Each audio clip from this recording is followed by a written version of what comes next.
From the bathtub to the bathtub, I have uttered stuff.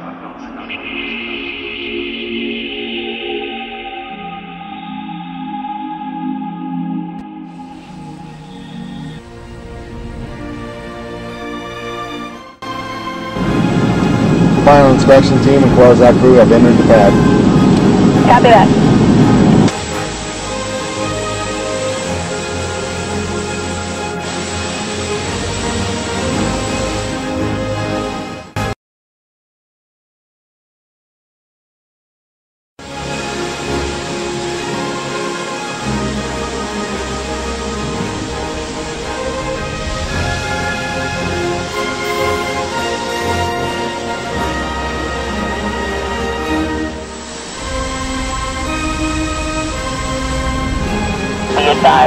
That they are en route to the pad.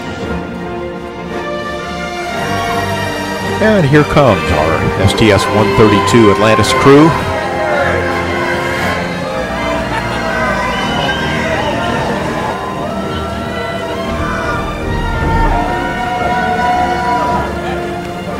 So with that, the Astrovan now will proceed on out to pad 39A. There they go. And they'll be escorted out to the pad by a NASA security van, as is customary, behind them.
Now control program. Roger, roll, Challenger. Good, roll program confirmed. Challenger now heading down range.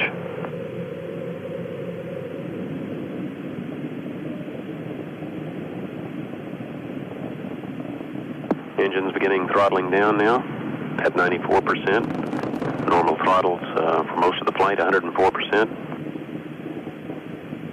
We'll throttle down to 65% shortly. Engines at 65%, 3 engines running normally, 3 good fuel cells, 3 good APUs. Velocity 2,257 feet per second. Altitude 4.3 nautical miles, downrange distance 3 nautical miles.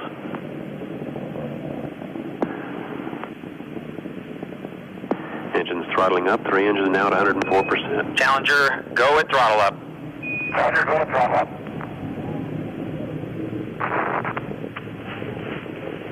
One minute, 15 seconds. Velocity 2,900 feet per second. Altitude 9 nautical miles. Downrange distance 7 nautical miles.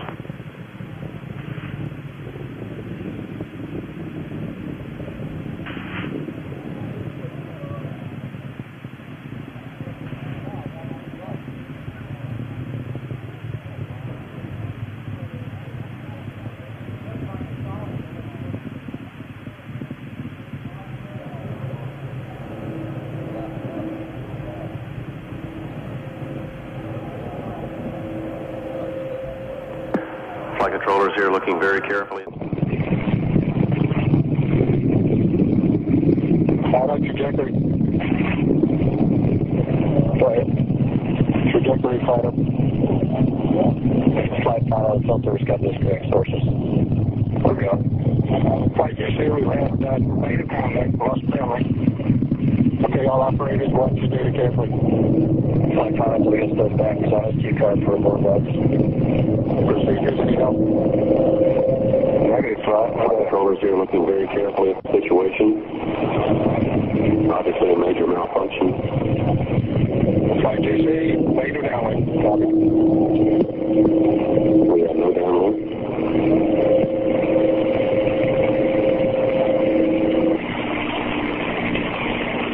The flight dynamics officer. That the vehicle has exploded. We are now looking at all the contingency operations. We're waiting word from any recovery forces in the downrange field.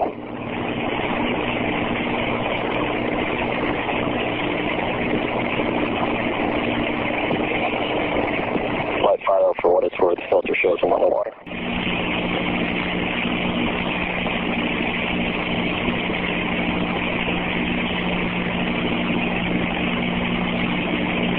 Auto flight. Go ahead. For the RSOs have an impact point. Stand by.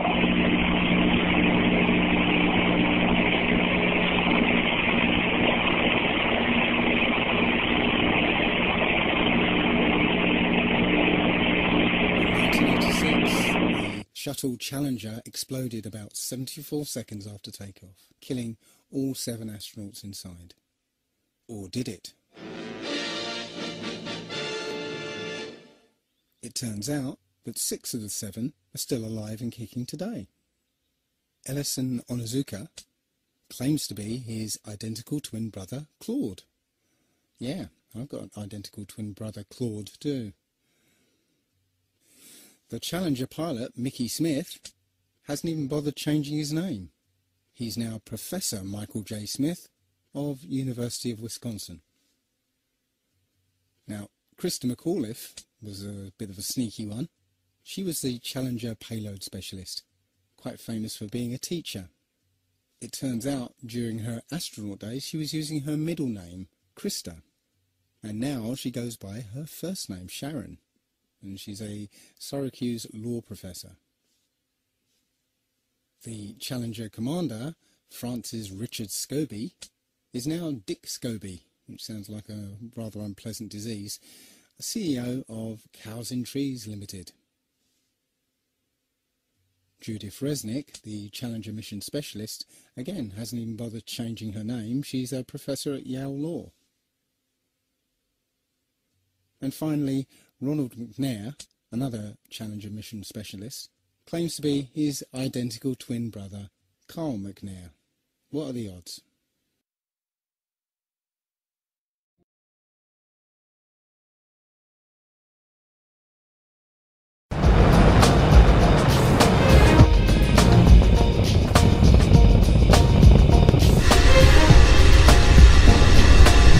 Houston is now controlling.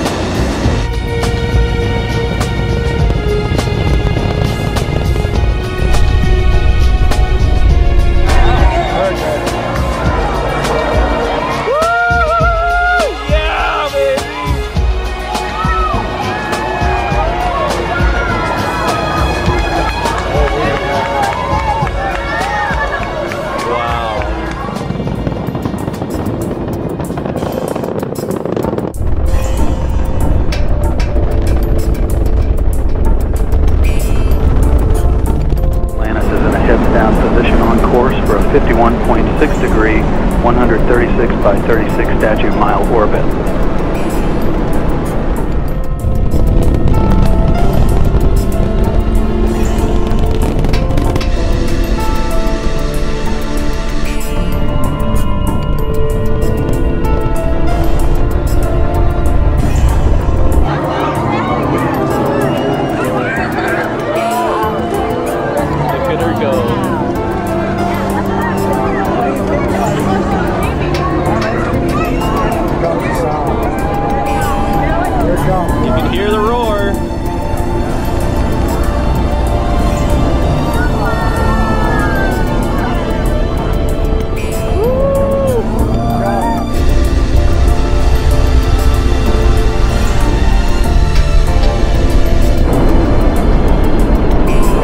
main engines on Atlantis have now been throttled down to 72% of rated thrust as the orbiter prepares to pass through the area of maximum dynamic pressure on the vehicle in the lower atmosphere.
Beginning to throttle back up. Atlantis, you are go and throttle up. Copy, go, throttle up. All three engines looking really good, back at full throttle now at liftoff. The fully fueled shuttle, boosters and external tank weighed 4.5 million.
Separation confirmed.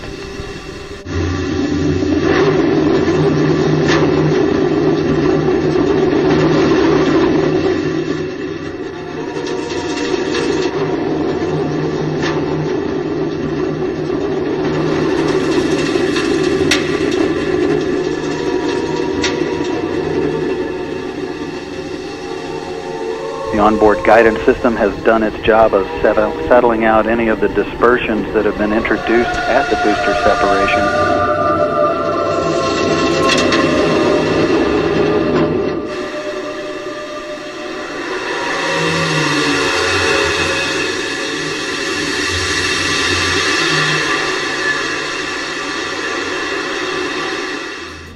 Atlantis is traveling 3,700 miles per hour at an altitude of 47 miles. There it goes, yeah. You see it right? The booster that came out?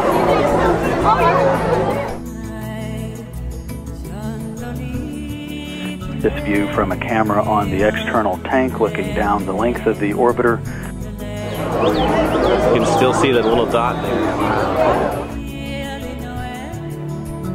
Still there. That is wild. You can still, if you know where to look, you can still see that dot going. Atlantis, you are single engine, opt 3. Copy, single engine, opt 3. And that roll to heads up provides a good satellite communications link with Atlantis, continuing its travel into space. You are pressed to MECO and single engine Zaragoza 104. Copy, press to MECO, single engine Zaragoza 104. And Scorch, I got the roll. Lucky dog. Atlantis copies nominal shutdown. Go for the +X, go for the pitch. Still going.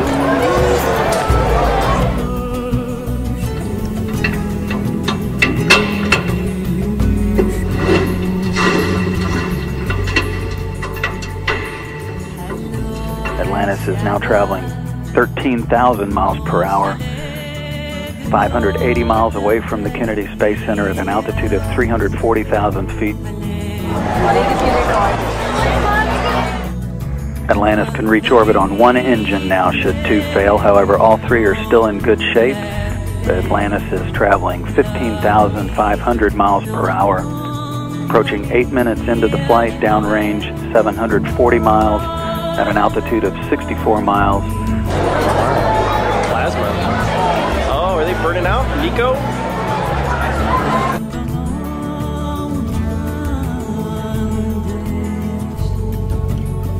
Main engine cutoff confirmed, standing by for separation from the external fuel tank.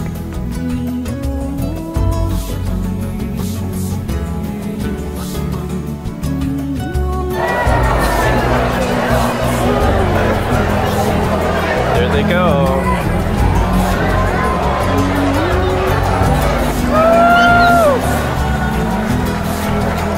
They're separating. Atlantis now flying away from the external tank after separation.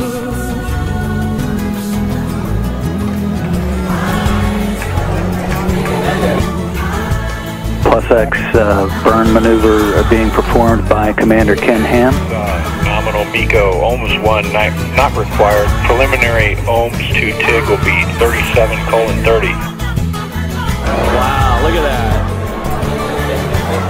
That is awesome. Welcome back to space for you and your veteran crew. Copy, 3730, it's good to be back scorched, as you know. And ohms 1 is not required. As is typical with all space shuttle missions, the crew rapidly gets out their handheld camera and takes some still and motion video of the external tank as it drifts away from the shuttle. This gives the ground teams an idea of exactly how the foam on the external tank fared to make sure that all of it stayed in its proper position.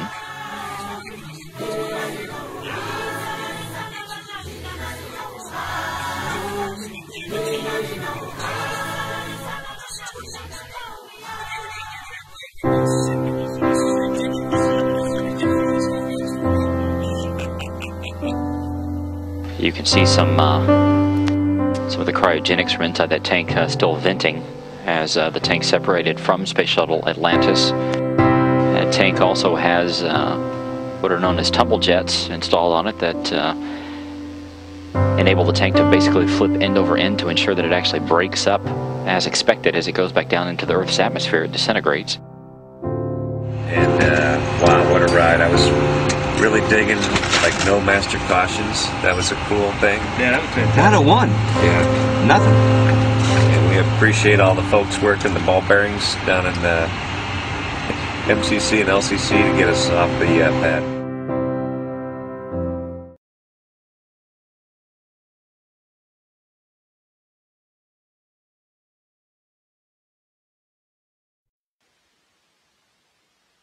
It is a real honor to be able to touch base with the International Space Station, and that's what we're doing right now, visiting with... Nothing unusual about that, necessarily. They changed interviews. They just had a time switch, let's say, between that character and this character, who appears to be on a harness, for sure, but we're not going to worry about that. We're not worrying about the harness. We're just worried about the wipe. I'm going to show it to you again. I believe they're on a green screen. In fact, it will be hard to dispute that that is a green screen in the background where the flags are waving. The flags are going to be our main clue here to what's going on and what I'm pointing out. Watch the wipe. Okay, so. From the bathtub, I have uttered stuff.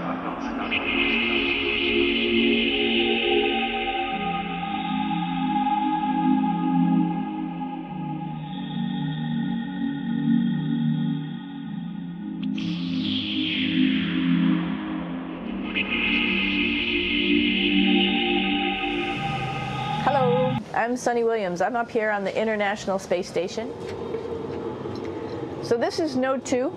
This is a really cool module. Of course, most of these modules you'll see they have 4 sides, and they're put together. That way we could sort of work on a flat plane, either a wall, a floor, another wall, or the ceiling. But you know, again, all you have to do is turn yourself and your reference changes. The reason I'm bringing that up is because this is where 4 out of 6 of us sleep. And so people always ask things that make it sort of like home.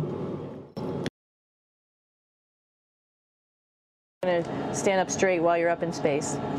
A lot of people ask about toothbrush and toothpaste.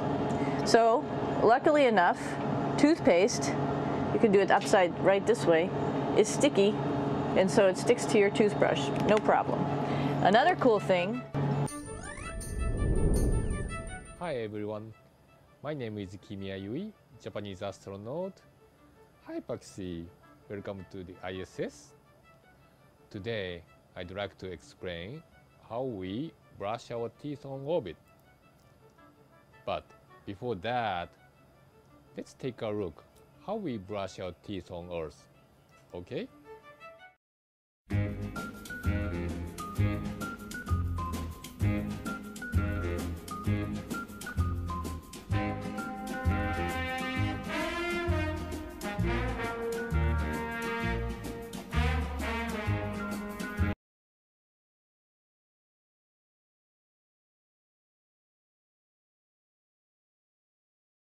Prop, the hull of the ISS stays perfectly in focus. If this had been a compression error from the ISS, the whole video would have washed out, but only the virtual reality layer gets washed out here.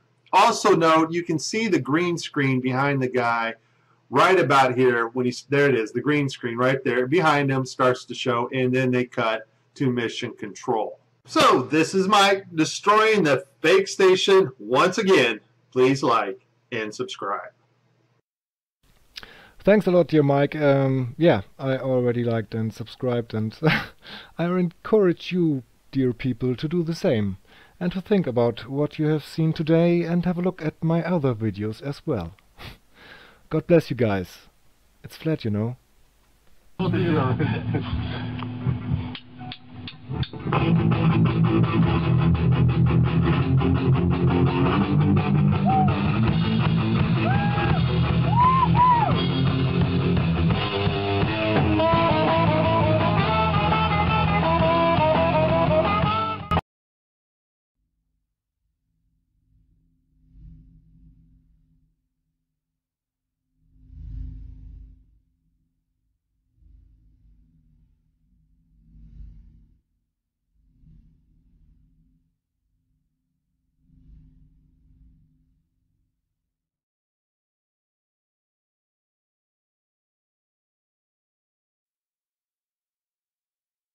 How to land the space shuttle from space. So, quick disclaimer, this talk is only 20 minutes, so I only have time to give you an intuition for how landing works. If you actually want to go fly the real shuttle, please make sure you read the owner's manual. Also, you're going to need a time machine because the last shuttle landed over 5 years ago. They all live in museums now. They're completely unflyable. However, I, like all of you, have been living in a state of denial for the last 5 years, especially you, Steve Feldman. So in my world, the shuttle still flies, and we're just going to use present tense for this talk. All right, so let's get started. Our goal is to land on a runway at Kennedy Space Center in Florida. But let's say right now we're orbiting over South America, traveling over 17,000 miles in the wrong direction. Well, we can't just turn around. Changing direction in orbit takes crazy amounts of energy. So what do? Well, basically nothing. So it turns out that the Earth spins, which means that Kennedy Space Center is just going to come to us if we wait for it. So this time around, when we come up to Kennedy Space Center, we're just going to stop. It always does this. So it turns out that we're still traveling over 17,000 miles an hour. To give you some perspective of how fast that is, The runway that we're going to land on is 15,000 feet long. That's about 3 miles, or maybe 40 to 45 football fields, depending on what you consider a football field. It's one of the longest runways in the world, but at our current speed, we're going to travel the entire length of it in just 0.6 of a second. We could get from New York to London in just 12 minutes. So we need to slow down a lot. Well, the shuttle's got great engines, plenty of power to slow us down with. So let's just fire them up again. So this is kind of embarrassing. See, we're sort of out of gas. Across the runway at just 26 feet, airspeed bleeding off like crazy. We touch down. Just an hour and 5 minutes since we performed our deorbit burn on the other side of the planet, we've landed the space shuttle from space. Obviously, where else would you land it?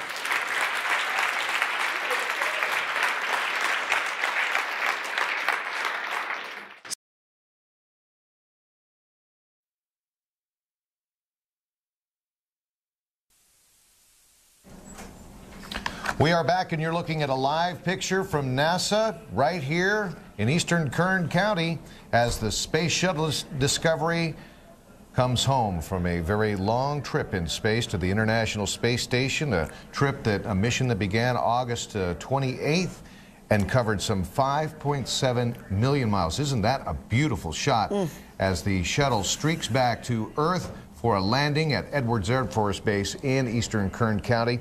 The shuttle dropped off tons of supplies to the International Space Station, including a $5 million treadmill named after Comedy Central's Stephen Colbert. You remember that? It had to be the treadmill. That was the consolation prize after he pushed for naming the naming rights for a new space station room. NASA chose the name Tranquility for that yet-to-be-launched room, even though Colbert won the online vote. But that's beside the point. This is serious business right here as the shuttle, which is really just a glider right now, coming in for a very graceful landing at Edwards Air Force Base. Well, kids might be interested in knowing also, though, Jim, that Buzz Lightyear. Buzz Lightyear's coming back, That's too. right, is coming back on the Space Shuttle Discovery. This is a 12-inch action figure. Buzz flew up with the shuttle in mid-2008 as part of an educational program. And Buzz will be returning to Walt Disney World for a ticker tape parade at the beginning of October. Oh, this is a gorgeous sight. You see those You imagine he's coming he's going to the Epcot Center, right? I would imagine, yeah. That would make sense to me. Let's turn up the audio and listen to this for a minute.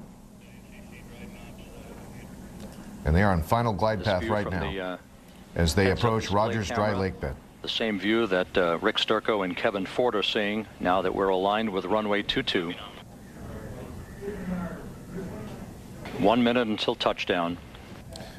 Discovery's crew, by the way, performed 3 spacewalks on this mission at the International Space Station. They installed a fresh tank of ammonia coolant. They put in new antennas and cabling for that new space room, Tranquility. That will be the living quarters, which is due to arrive next year. Pilot Kevin Ford will deploy the landing gear.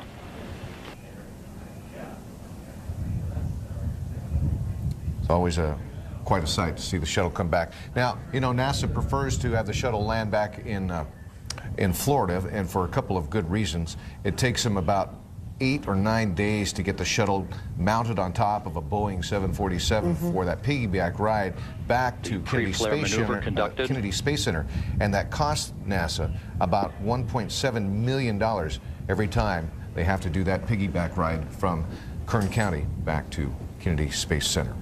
Now you see the landing gear? Landing gear down and locked.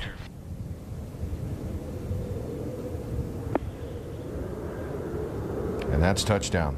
Main gear touchdown. Discovery safely home with her crew Kevin Ford of now 7. deploying the drag chute. Nose gear touchdown. And we'll have more on the Space Shuttle Discovery's mission tonight on 17 News at 11.